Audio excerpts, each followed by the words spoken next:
All right, guys. So, like I said, leaving off, we're going to start up here with number 11, okay?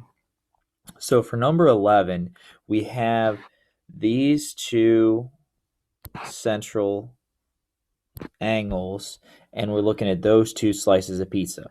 And this is where you should be thinking kiss and fish, okay? If you're in my first period class, I'd say, hey, Connor, and he'd go kiss and fish and be like, yep, got it. So, we know that the measure of this angle is 46 degrees.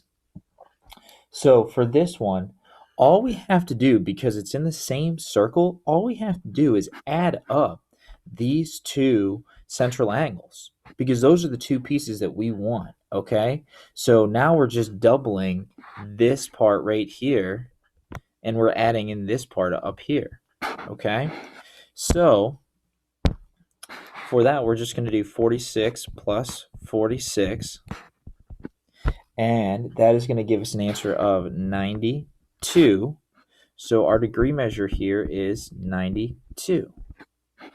Now our radius here, it tells us HG is 7, so our radius is 7. And then all we got to do is plug it in the formula just like we had before. So we do 92 times pi times 7 squared divided by 360. Once we do that, we plug it in our calculator. And again, make sure you're doing 7 squared first, and should get an answer of 39.34.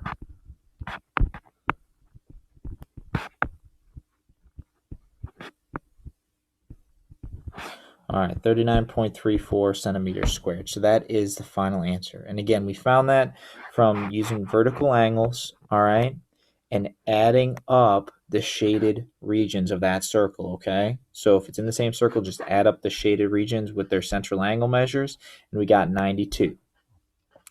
All right, so let's look at number 13. Number 13, again, we got another vertical angle problem. This time we don't know either one of those angles, though. We don't know this one, we don't know this one.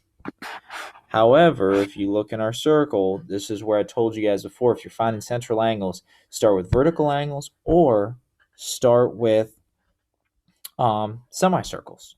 So if you guys look, AC right here is a diameter, meaning that that central angle formed by that is 180 degrees.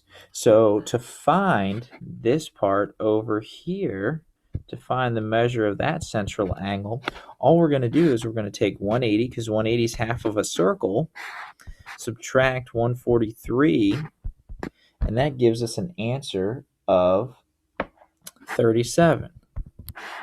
Now, if we're looking back, we know that this part here is 37 degrees, meaning this part over here also has to be 37 degrees. So we add those two shaded portions up, and we get 74. So our x here is 74, and again, that's from 37 plus 37. Our radius here, it tells us EB is 10.4. So we just plug that in our formula and do 74 times pi times 10.4 squared divided by 360. That's a 4 right there. And when we plug that in, doing 10.4 squared first, we get 69.85. So 69.85, and we're in inches squared. So that is our final answer for number 13. All right, so moving on to number 15 here at the bottom. This will be our last one. So with number 15, we know that this part is 180 degrees.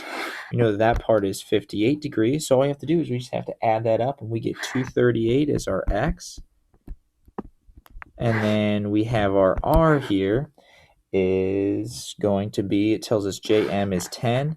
So we have to take JM as the whole length. It's this whole part right here. So we divide that and we get 5. And then we do 238 times pi times radius, which is 5 squared, divided by 360. And it should give us an answer of 51.92. All right, 51.92 millimeters. And that is from, remember, JM is a diameter. We want the radius, so we take that